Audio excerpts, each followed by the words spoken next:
Hi viewers, welcome to our channel. ప్రస్తుతం మనతో పాటు దాము బాలాజీ గారు సీనియర్ జర్నలిస్ట్ అని వాటితో మాట్లాడదాం.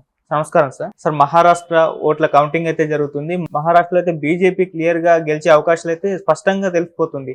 అయితే బీజేపీ ప్రభంజనం వెనుక పవన్ కళ్యాణ్ గారు కూడా ఉన్నట్లు మనం చెప్పుకోవచ్చు సార్. ఎందుకు అంటే ఆయన ప్రచారంలో భాగంగా వెళ్ళారు, అక్కడ చాలా బాగా మాట్లాడని చెప్పేసి ప్రశంసలు కూడా వచ్చాయి అప్పుడు. అయితే మహారాష్ట్ర ఎన్నికల్లో పవన్ కళ్యాణ్ ప్రభావం ఏ విధంగా ఉంది? సో ఆయన ప్రచారం చేసిన ప్రాంతాల్లో ప్రజెంట్ రిజల్ట్స్ ఏ విధంగా ఉన్నాయి? పవన్ కళ్యాణ్ మహారాష్ట్రలో ఎన్డీఏ కూటమి తరపున చాలా ఏరియాలో ప్రచారం చేశాడు. దాని మీద మనం ఒక వీడియో కూడా చేసాము. ఆయన ప్రచార శైలి ఎలా ఉంది, ఉపన్యాసాలు ఎలా ఇచ్చాడు, ఇవన్నీ కూడా. ఇప్పుడు ఏంటంటే మహారాష్ట్రలో ఎన్డీఏ ప్రభంజనం క్లియర్గా కనబడుతుంది. ఇప్పటి వరకు మనకున్న ఫలితాలను బట్టి 221 స్థానాల్లో ఎన్డీఏ కూటమి ఆధిక్యతలో ఉంటే 54 స్థానాల్లో మాత్రమే ఇండియా కూటమి ఆధిక్యతలోకి వచ్చింది. ఇంకొక 13-14 స్థానాల్లో ఇతరులు ఉన్నారు. కానీ జార్ఖండ్లో మాత్రం క్లియర్గా ఇండియా కూటమి 50 సీట్ల వరకు తెచ్చుకునే పరిస్థితి కనబడుతుంది. ఎన్డీఏ కూటమి 28 సీట్లకి పరిమితం అయ్యే విధంగా ఉంది. కానీ మహారాష్ట్ర ఇంపార్టెంట్, ఎందుకంటే మహారాష్ట్ర పెద్ద రాష్ట్రం కాబట్టి ఇందులో మళ్ళీ బీజేపీ అధికారం నిలుపుకోవడం అనేది చాలా ఇంపార్టెంట్.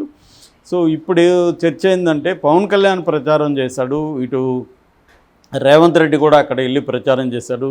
మరి వీళ్ళిద్దరూ ప్రచార ప్రభావం అక్కడ ఎట్లా ఉంది అని చూసుకున్నప్పుడు రేవంత్ రెడ్డి ప్రభావం ఎక్కడ పెద్దగా లేదు. రేవంత్ రెడ్డి ప్రచారం చేసిన షోలాపూరు, నాందేడు, నయాగరు, బోకరు ఈ ఏరియాల్లో ఇండియా కూటమి చిత్తుగా ఓడిపోయింది. కాబట్టి రేవంత్ రెడ్డి ప్రచారం పెద్దగా పనిచేయలే.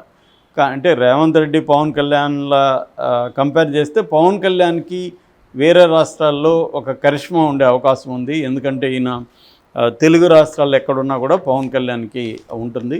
కాకపోతే తెలంగాణ నుంచి మహారాష్ట్రలో వెళ్ళి స్థిరపడిన ప్రాంతాల్లో రేవంత్ రెడ్డికి కూడా ఉండే అవకాశం ఉంది. ఎందుకంటే అక్కడ తెలంగాణ పాపులేషన్ ఉంటారు కాబట్టి తెలంగాణ వాళ్ళకి రేవంత్ రెడ్డి తెలుసు కాబట్టి.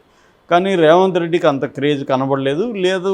అంటే అక్కడ పరిస్థితులు బాగాలేనప్పుడు ఎవరు పోయి ప్రచారం చేసినా కూడా అదేమీ పనిచేయదు. అక్కడ ఉన్నప్పుడు కొద్దిగా వీళ్ళు వెళ్ళి దాన్ని కొంత ఇంప్రూవ్ చేయగలరు. కానీ అసలే బ్యాడ్గా ఉన్న పరిస్థితి ఉన్న చోట పవన్ పోయినా ఇంకొకరు పోయినా కూడా అది జరగదు.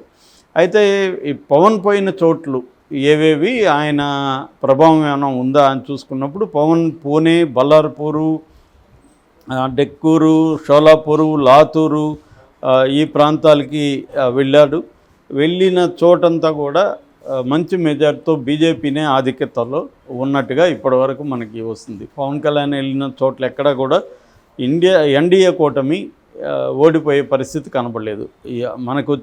ఇప్పటికొచ్చిన దీన్ని బట్టి పూణే, బల్లార్పూరు, షోలాపూర్లో క్లియర్గా మెజార్టీ కనబడుతుంది. బెత్తలూరు, లాతూరులో కొద్దిగా హోరాహోరీ ఉంది. కానీ ఎడ్జ్ అయితే బీజేపీ కూటమికే అక్కడ కూడా ఉంది. అంటే పవన్ కళ్యాణ్ దాదాపు మొత్తం 7-8 సభల్లో పాల్గొంటే మెజార్టీ ఇది అక్కడ ఎన్డీఏ కూటమికే విజయం వచ్చింది. ఇది పవన్ కళ్యాణ్ విజయంగా ఆల్రెడీ పవన్ కళ్యాణ్ అభిమానులు పెట్టుకుంటున్నారు. కొంతవరకు అది బూస్ట్ ఇచ్చి ఉండొచ్చు వాళ్ళకి. ఎందుకంటే తెలుగు ప్రజలు ఉన్న చోటంతా పవన్ కళ్యాణ్ చాలా జాగ్రత్తగా స్పీచ్ని కన్స్ట్రక్ట్ చేసుకున్నాను. నేను చెప్పాను, మామూలుగా ఆయన పద్ధతికి భిన్నంగా ఆయన ఊగిపోయి ఎమోషనల్గా మాట్లాడడం అనేది ఉంటుంది ఇక్కడైతే. కానీ అట్లా కాకుండా అక్కడ కన్స్ట్రక్టివ్గా మాట్లాడాడు. మోడీ మోడల్ ఆఫ్ స్పీచ్ని ఆయన అనుకరించాడని నేను చెప్పాను.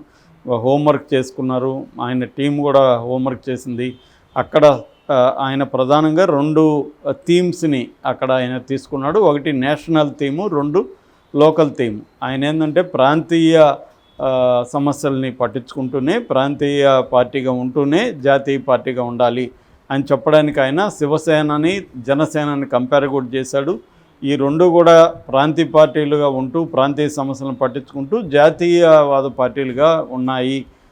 బాల్ ఠాకరే నాకు ఇన్స్పిరేషన్ అని చెప్పాడు. ఎక్కడైనా వెళ్ళినప్పుడు పవన్ కళ్యాణ్ ఆ ప్రాంతంతో తనకున్న అనుబంధం, ఆ ప్రాంత నాయకులతో తనకు లేకపోతే తన కుటుంబానికో తన తండ్రికో అన్నకో ఇవి చెప్తుంటాడు. అంటే పర్సనల్గా నెరేటివ్ని వెళ్ళడం వల్ల కామన్ పీపుల్కి కనెక్ట్ అవ్వడం అనే ఒక సక్సెస్ఫుల్ స్ట్రాటజీని పవన్ కళ్యాణ్ ఫాలో అవుతాడు. సో అలాగే అయ్యాడు. అట్లాగే అక్కడ లోకల్ ఇష్యూస్ని లేవనెత్తాడు. అక్కడ డెవలప్మెంట్ ఎన్డీఏ ప్రభుత్వంలో డెవలప్మెంట్ ఏ స్థాయిలో జరిగింది, ఇంకొక 5 ఏళ్ళు ఇస్తే ఎట్లా చేస్తారు, ఇవన్నీ మాట్లాడారు.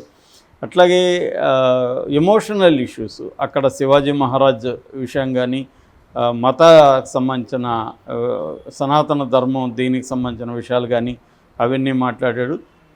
అట్లాగే ప్రత్యర్థుల్ని అంటే కాంగ్రెస్ని వీళ్ళని విమర్శించడంలో కూడా ఆయన గట్టిగానే విమర్శించాడు. ఇలాగా ఆయన అనేక అంశాలని అంటే అయోధ్య రామ మందిరం ఈ ఇష్యూని తీసుకున్నాడు, అభివృద్ధిని తీసుకున్నాడు, యాస్పిరేషనల్ ఇండియా అంటాం, యాస్పిరేషనల్ నుండి ఎక్కువగా యూత్ ఎంప్లాయ్మెంటు ఈ విషయాల్ని అడ్రస్ చేశాడు.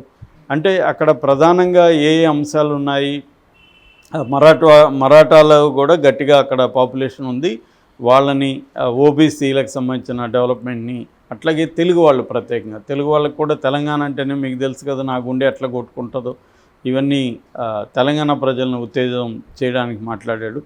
సో కొంత కన్స్ట్రక్టివ్గా ఆయన స్పీచ్లు ఇవ్వడం, మోడీ మోడల్ ఆఫ్ స్పీచ్ల్ని ఆయన అనుకరించడం, తర్వాత మనకి ఏ గ్రూప్స్ మన దాంట్లోకి మన సభకు వస్తారు వాళ్ళని ఎలా మనం ఇంప్రెస్ చేయాలి, ఇది క్లారిటీగా పవన్ కళ్యాణ్ మాట్లాడు.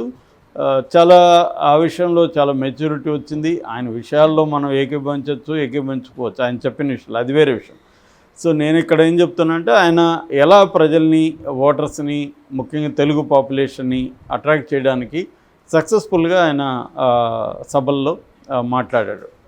సో ఇది ఒక రకంగా ఏంటంటే పవన్ కళ్యాణ్ జాతీయ స్థాయిలో ఒక లీడర్గా ముఖ్యంగా బీజేపీతో పాటు లీడర్గా ఎదగడానికి ఆయనకి హెల్ప్ అయ్యే అవకాశం ఉంది ఆల్రెడీ. ఎందుకంటే పవన్ కళ్యాణ్కి జాతీయ స్థాయిలో తెలుసు, ముఖ్యంగా తెలుగు వాళ్ళు ఉన్న చోట బాగా తెలుసు, తెలుగు లేని వాళ్ళ చోట కూడా కొంత పవన్ కళ్యాణ్ తెలిసిన అవకాశం ఉంది. ఎందుకంటే ఆంధ్రప్రదేశ్ రాష్ట్ర రాజకీయాల్లో పవన్ కళ్యాణ్ ఎంత ఇంపార్టెంటు, మోడీ పవన్ కళ్యాణ్కి నేషనల్ లెవెల్లో ఎంత ఇంపార్టెన్స్ ఇస్తున్నాడు అనేది నేషనల్ మీడియా కూడా క్లియర్గా కవర్ చేసింది. కాబట్టి రెండవది ఏంటంటే ఆంధ్రప్రదేశ్ మీద ఆధారపడే అక్కడ 21 సీట్ల మీద ఆధారపడే మోడీ ప్రభుత్వం ఉంది. ప్రధానంగా 21 సీట్లు లేకపోతే మోడీ ప్రభుత్వం ఖచ్చితంగా ఇబ్బందులు పడుతుంది. కాబట్టి ఇటు చంద్రబాబుని ఇటు పవన్ కళ్యాణ్ కూడా నేషనల్ మీడియా కూడా ఫోకస్ చేస్తూనే ఉంది. ఆ మధ్య కూడా ఈయన ఒక నేషనల్ మ్యాగజైన్ ఇండియా టుడే వాళ్ళు కండక్ట్ చేసిన సర్వేలో మోస్ట్ ఇన్ఫ్లుయెన్షియల్